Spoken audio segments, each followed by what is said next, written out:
A bold step towards health sovereignty, Kenya emerges as a leader in pharmaceutical production for Sub-Saharan Africa. In a groundbreaking move, Kenya has been chosen as the host for the production of arpraziquantel, a vital medicine for treating Bilharzia, Schistosomiasis, which will be distributed across the region. This decision, made in consultation with the World Health Organization, WHO, positions Kenya at the forefront of regional pharmaceutical innovation. But here's where it gets controversial. Universal Corporation Limited, a trusted Kenyan partner, has been selected for technology transfer by Merck, a leading German science and technology company.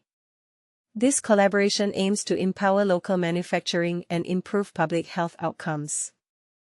With Kenya's commitment to maintaining WHO Maturity Level 3, ML3, status, the country is taking a giant leap towards health independence.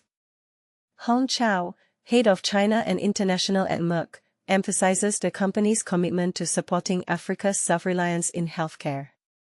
She highlights the formalized agreement with Universal Corporation Limited, stating, "We are advancing African pharmaceutical production, ensuring the region can rely on locally produced treatments." And this is the part most people miss. The partnership between Merck and Universal Corporation Limited goes beyond medicine. It involves knowledge transfer, technical expertise, and the empowerment of Kenya as a regional leader. Polu Denoni, CEO of Universal Corporation Limited, shares the firm's impressive track record, including collaborations with UNICEF and the production of anti-HIV generics for children distributed to 22 African countries. Dr. Wycliffe Omondi, Assistant Director of the Kenya National Public Health Institute, expresses gratitude for Merck's investment in Kenya, a country battling 17 out of 21 neglected diseases listed by the WHO. He highlights Merck's continuous donations of arpraziquantel, which have been crucial in treating children in high-burden areas. A closer look at the impact. Bilharzia, a neglected tropical disease, is widely distributed in Kenya, affecting regions like Western, Eastern, Lake Victoria, Coastal, and Northeastern Kenya. Dr. Omondi notes that the chronic phase of the disease impacts people's productivity due to its effect on reproductive organs. Kenya's massive campaign to control and eradicate Bilharzia, initiated in 2012, is a testament to the country's commitment to public health.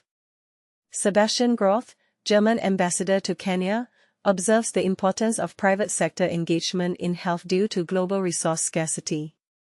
He believes this collaboration between German and Kenyan pharmaceutical firms strengthens Africa's medicine production capacity.